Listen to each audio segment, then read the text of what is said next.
It's Jonesy and the man's cutting room floor. Yeah, yeah, yeah. It's Jonesy and the man's cutting room floor. Yeah, yeah, yeah. Something that we missed out on the show today. Where do we even start with this? And I know you often say, Brendan, when we talk about Donald Trump, people get very angry that if we're critical in any way. Well, no, but I found more and more that Trump supporters are so thin-skinned, you can't even do the most mild of jokes without people just going, bleh, bleh, bleh, and then just going into this rant about wokeness and lefties and snowflakes. Funnily enough. But it is. It's just, you could just mention Trump. There's so much comedy that you can't ignore it. It's a gold mine of comedy. Well, first of all, we'll go right back to when people were saying that Donald Trump was wearing a nappy. Mm. I saw people When was that? During some of his early campaigning how did I miss time that? around.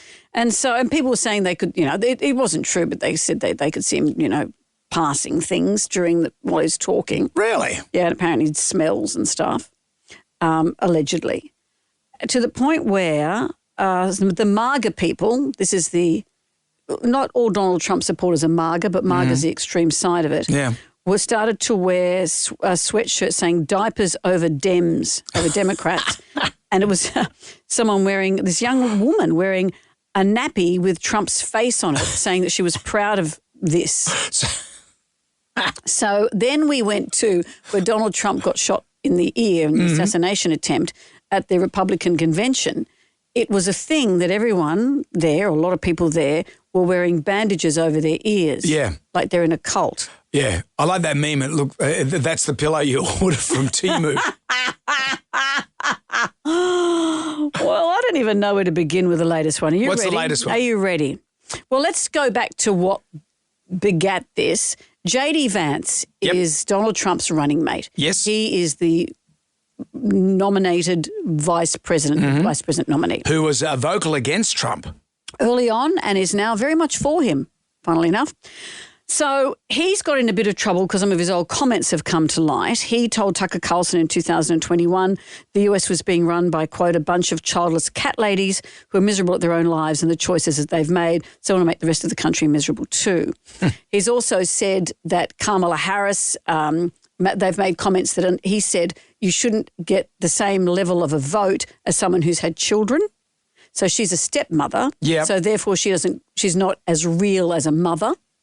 He has said a lot of things. They're sort of pushing the envelope now with IVF. So reproductive rights and people's ability to be parents has been a big thing. So obviously the childless cat ladies have rallied. Childless cat ladies like Taylor Swift and Jennifer Aniston. Are they Chelsea the childless? Because when I think of a childless cat lady, I think of some old crone. That's what he was imagining. And they're going, you know what? And But it's Taylor Swift and Jennifer Aniston. Absolutely, who are rising up and saying, hey, girls, do it with me. And I saw a tweet the other day from Hillary Clinton saying, he does know that women vote, doesn't he? So he's offended many women across the board. But guess what the MAGA are doing now? Yep. I saw some images of this. Maybe they were being handed out for photo opportunities, but let's drill down on what the photographs are. Trump supporters are carrying around a jar that's labelled J.D. Vance's full family kit. Yeah. Meaning J.D. Vance sperm. And so to mock Democrats that can't conceive children. So people are walking around with their Trump jerseys on, holding these jars with a picture of J.D. Vance, and it says J.D. Vance's full family kit, because he can have children, whereas there are some Democrats who haven't or can't, so let's mock them. And this isn't a plant, is it? Like it's not the Democrats doing this to themselves? They're doing, no. Like handing it out just to... No. I'm going to mention it. Can I just read out a very crass sentence that is here? Oh, please. People are going, and you say you're not a cult, saying, hey, babe, wake up. Marga's carrying around J.D. Vance jizz cups. That's where we are. That is where we are. This is absolute pantomime. Yeah. And these aren't Donald Trump's main supporters. No. These are the ones at the very edge who get handed these things for photo opportunities and they take them and go, yeah, sucko Dems, we've got the guy who can do this in a jar. They should send it out in a Mr. Whippy truck. Ding, ding, ding, ding, ding, ding, ding. The collection. Let's populate.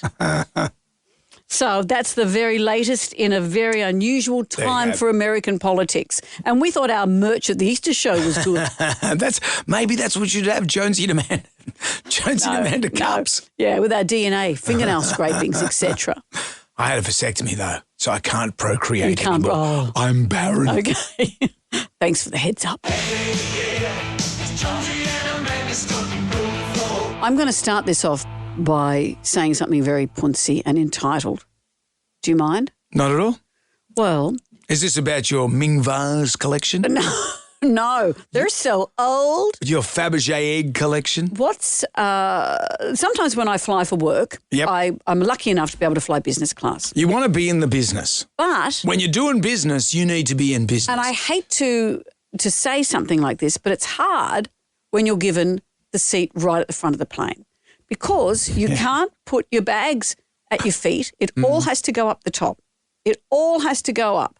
Right. And I've got a dodgy elbow, all of that stuff. So my Fabergé egg collection, sometimes it's hard to lift. My anvil collection that I'm very fond of is hard to put in the overhead locker Maybe you sometimes. should just leave that stuff at home. Do you think? Oh, maybe what if you I should. need anvil number 4? You never know if you need your anvil, I I suppose. never will know. So that's a very punsy thing to say. But I like having somewhere to put my bag at my feet. Fair enough. And I know you can't just have it at your feet because there's a safety requirements on a plane. Has to go under the seat in front. What about this woman in China? She had a very expensive handbag, a Louis Vuitton handbag that costs about $3,000. That's a lot for a handbag. It is a lot for a handbag. What makes it so good? Maybe because it's by Louis Vuitton. It's probably made beautifully, but it's also a status symbol. Yep. And it looks great, all that stuff. Has it got glow mesh on it? No, because that would be a glow mesh bag. Oh, okay. Sorry. Okay, keep up. I don't know my bags as well as I should. Amen. But what happened was she sat down, she had her Louis Vuitton purse, Yeah. and she was holding it in her arms.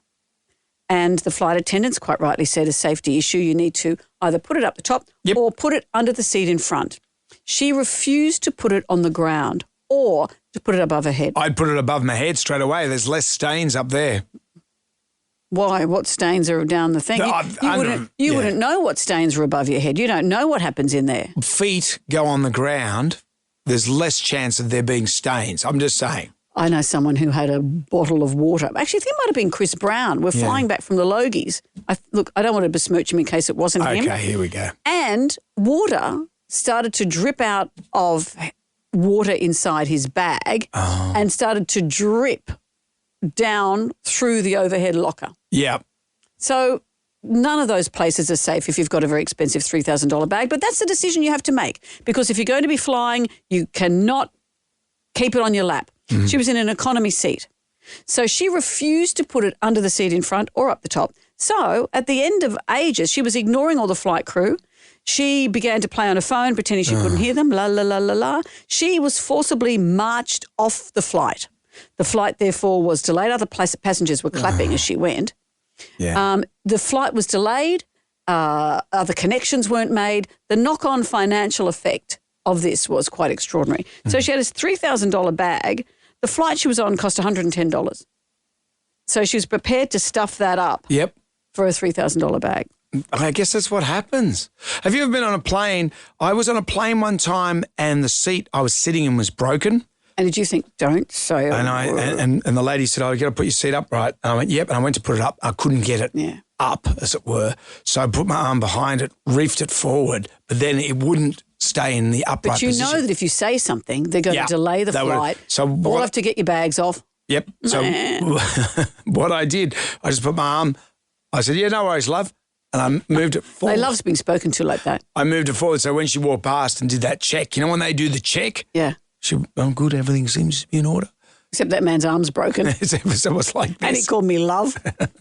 Well, there's nothing wrong with that, but I don't want to be stuck. I would rather risk death on a plane than be stuck on the tarmac or deplaned and put onto another plane. I think so too. But it's not our decision to make. If there's a technical issue, you don't know the complexity of it. Oh, there's no window. Doesn't matter. I'll just get a nice fresh breeze. Next, you're being sucked out.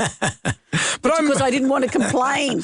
I mean, one time an overhead locker wouldn't shut and they're mucking around for ages. And I said, why don't you just get some gaffer tape and tape it up? And they went, no. And then we've got to get a technician. They got a technician. They flew a technician from another place to get to the plane. So we were there for 45 minutes. Yeah. The technician arrives. What does he pull out?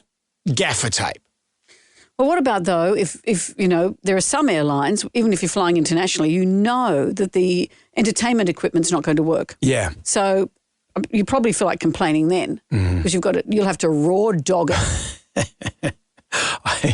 No window. Nothing. No movies. Yeah. Nothing. You're flying Jetstar or you're raw dogging it. Yeah, yeah, yeah. It's Jonesy and the man is coming and flow. Yeah, yeah, yeah.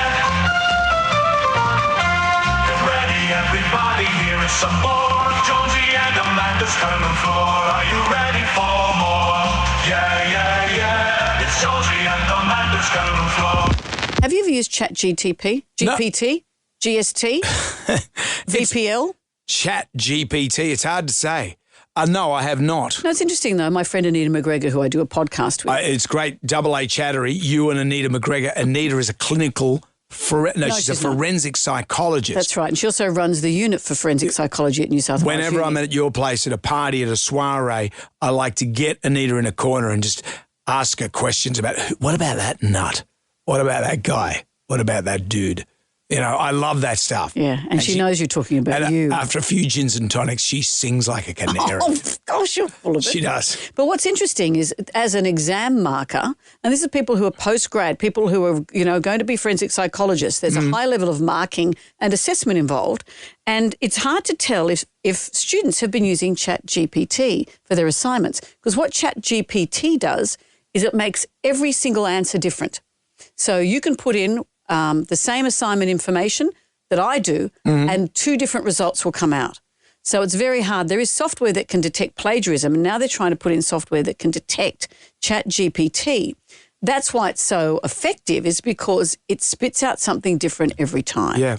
One of my son's mates, he works for a council, and he had to do a presentation. He'd left it to the last minute, had a raging hangover, and then put it all, what the presentation is, into ChatGPT, and ended up getting accolades and a pay rise for the presentation. This is the thing. And maybe that's okay. Maybe that's all right. Maybe you don't have to sweat over these stuff. But people are using it, as I said, for school essays, for script writing, for song lyrics, articles. But what about this guy? How do you feel about this?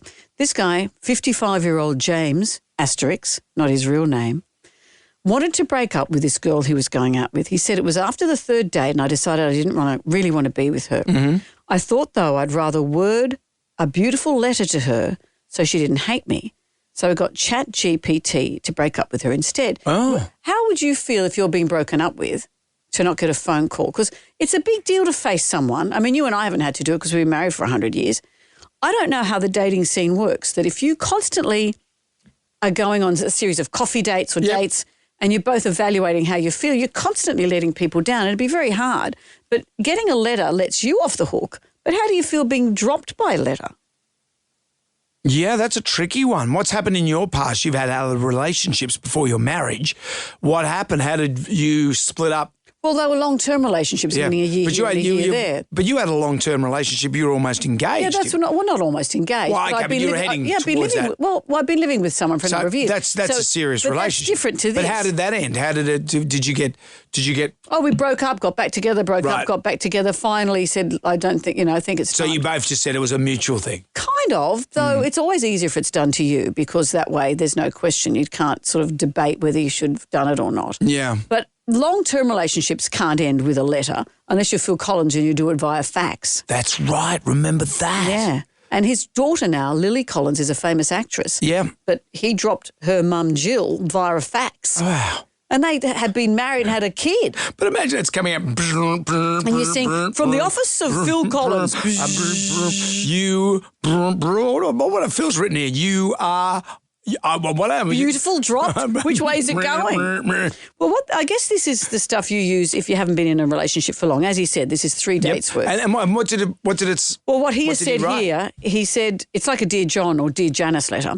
I can't remember the exact words he said, but it was basically an expanded "It's not you, it's me," talking about how I'm not ready to commit. I'm not mentally in the right place. I don't want to waste her time while I figure things out.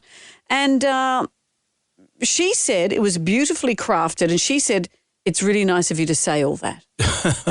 Really? So she was happy and he was happy. So maybe it's okay. Imagine if her response was Chat GTP as well. Oh, yeah. And so she just said, give him the finger. And then this beautifully crafted response comes out. AI is talking to AI. And AI starts going out. It's like Roxanne. Remember Roxanne? The movie Roxanne? Roxanne. Which is based on Cyrano de Bergerac. Yeah, with Steve Martin and the big nose. Giant honking nose.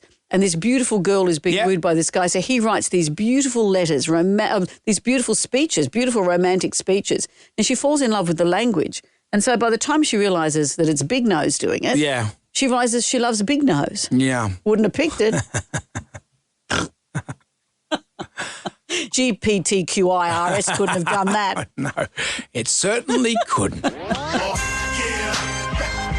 It's Jonesy and Amanda's cutting room floor. What's worse than a delayed flight?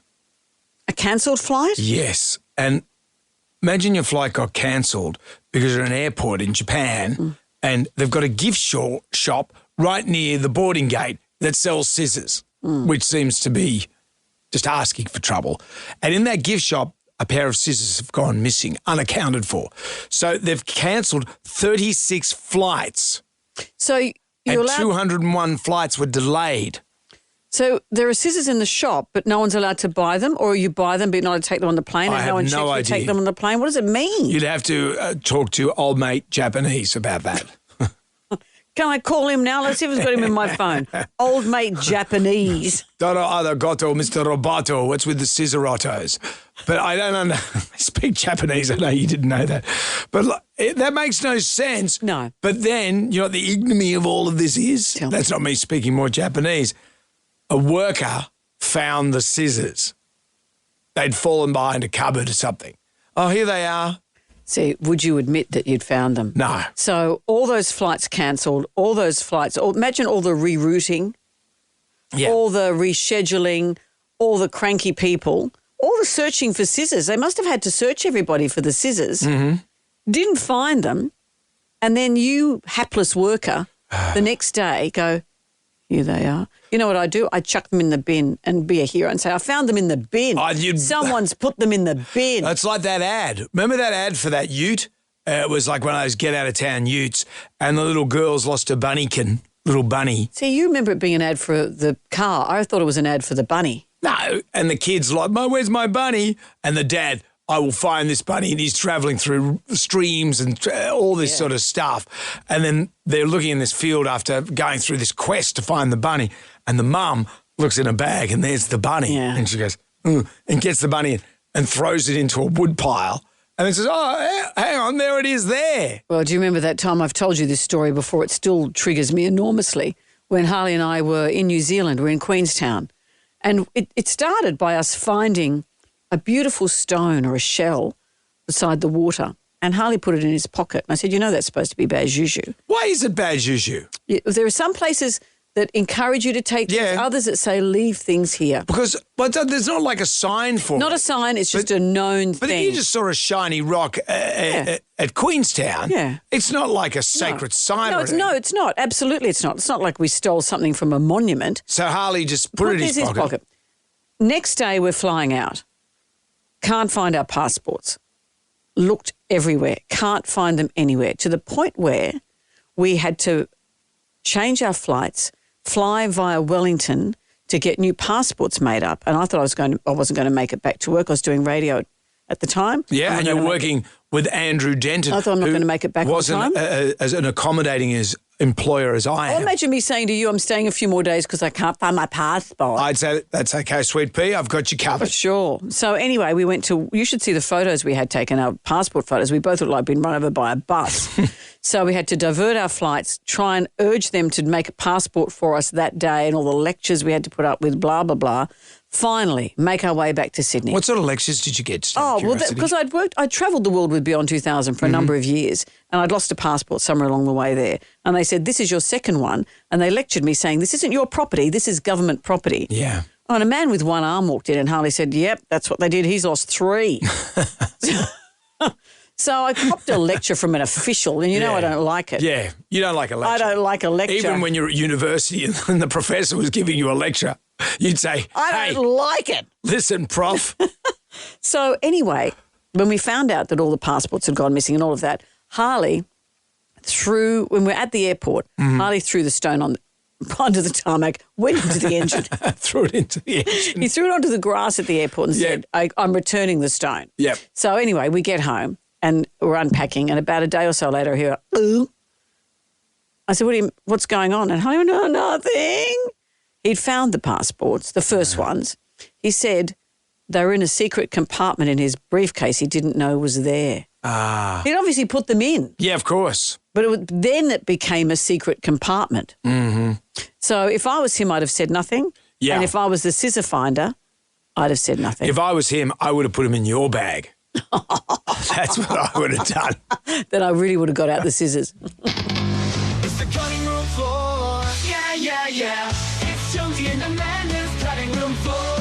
Yeah, yeah, yeah. Brendan, I thought today I'd tell you about a woman called Judith. Was that your chair or your back making those noises? No, it's the ring at the bottom of my chair. It is. Okay. That's no explanation. It's your O-ring? No, it's the ring at the bottom of the chair where you put your feet. Okay. Sure, I'll believe you. I can't get it to make that sound again. Funny that, isn't it? Let me tell you about Judith Love Cohen. Judith Love Cohen. Now, this woman, by the time she was 19 years old, she was a New York Metropolitan Opera Ballet Company dancer and an engineering student. That's a combination you don't hear a lot, isn't it? That's engineering student by day, dancer by night. Quite the LinkedIn profile. Yeah, it's not flash dance, but it's great. She became an aerospace engineer back when less than 1% of aerospace engineers were female. Oh, yeah. She worked on the Apollo 13 rescue mission. Is that the Tom Hanks film? Yeah. one? Yeah. Houston, we have a problem. Where everything that could go wrong did go wrong. In fact, she printed out a computer problem and took it to the hospital when she was in labour with her son. She was helping work, I think, on the anti-abort mission things. Oh, okay. Ironically, on the way to have her son. What are the chances? Her son is Jack Black. Jack Black of Tenacious D. And actor Jack Black. That extraordinary story is about his mum. Wow. Wow. So there she is heading in with the solving computer problems. I'm off to have a baby who ends up to be a very famous person. Right. And we don't even know about her being a famous person. We've actually spoken to Jack Black and asked him, we've spoken about this. Did we? Yeah. I can't remember a single thing. My brain is a sieve. It was when he did the first Kung Fu Panda. So many years ago was that? And what did we say? Tell us about your mum. You said, no, we didn't just go in and say, tell us about your mum. But you did mention. That she was but I don't think we talked about. She was a rocket scientist, literally. We mentioned about the rocket scientist because we said, your mum was a rocket scientist. What happened to you? Yeah. You are just being an animated panda. Yeah, and he was charmed by us. Yeah. So that was a few years ago. When did the first Kung Fu Panda come out? 10 years? 12 years? Do you want me to Google it? I'll Google it while you're talking. Does it matter? No, well, no, I just because it doesn't change that she was a rocket scientist or that he was a panda. Kung Fu. Who fung do that? Which Kung Fu that? Kung Fu Panda. Kung Fu Panda. What year? 2008. Some years ago. So what year is it now? Well, that's like 16 years ago. 2024. Yeah, right. 16 years ago. Wow. Does that change the story in any way? No. But I think people that are listening to this podcast will go, well, that's interesting. Well, I'd like to think so. What about whose mother is this? This was a piece of trivia that we all loved knowing back in the 80s and 90s. And now we're doing trivia in this. Have a listen. Okay. Whose mum is this? Commercial artist. Yep. Worked heavily with typewriters. Yeah. Invented Tipex or liquid paper / whiteout. I know the answer. Tell me. Everyone knows this. Johnny Dumbass knows this. Was it Johnny Dumbass's mum? Mike Nesmith from the Monkees. That's his mum. Yeah. Remember, that was everyone's trivia information. Mike Nesmith's mum made Tipex. This is when he was trying to be famous himself. He left the Monkees and was doing, I think I might travel to Rio. And saying, well, that's all very well and good, but your mother invented Tipex. Yeah, and that song was shit house. Did you think? I'm going to liquid paper out the word shit house and put brilliant over the top. I'm going to find Mike Nesmith. Mike Nesmith. Shit house. Type that in. And look, your picture comes up. Just what do you, here we go. It's not even in the system. It's not even in our music system. Hang on. It's been a long time. Well, maybe Fight for Your Flashback, I'll bring it back. Rio, no, the Benedictine monks of Santo Domenico So de Silas. that's in there, but his song isn't. What an ignominy. Now I'm going to go to... Oh, you know we're trying to make a podcast, Well, no, Brendan. just, people like this stuff. This is they? what people like. Do they? Rio. I wish they could see your gormless face as you're peering into a computer screen. Now I've got YouTube. No, let's not worry. Well, they'll edit this bit out. What's it called? I think I might travel to... Or you're asking for what's YouTube called? What's YouTube called? Have I unplugged the internet? What's happened? What's YouTube? Should we leave it there for another we're day? gonna, let's What's just get it. YouTube called? Let's just do it. You know, we started talking about rocket science and we've gone to what's YouTube Where's called? friggin' Gen Y Rye when you friggin' need round like this? Okay. Here it is. Here it is. Here we go. Here we go. Know the rules. Oh, we've got a bad. The tight asses here have put us on the app. We haven't even got YouTube Premium. Here it is. Okay. Oh, that's a jingle. Okay. Here we go. Here it is. I don't mind it. Here it is. Or do you want me to scooch through the hook? No. I'm hearing the light from the window. I kind of like it. It's not I'm shouse. seeing the sound of the sea. I'm going to sing along. My feet have gone. Scooch. Will travel to Rio, using the music for. It's got a Ringo Starr vibe about it. There's nothing I know of. Could you pull a rougher face?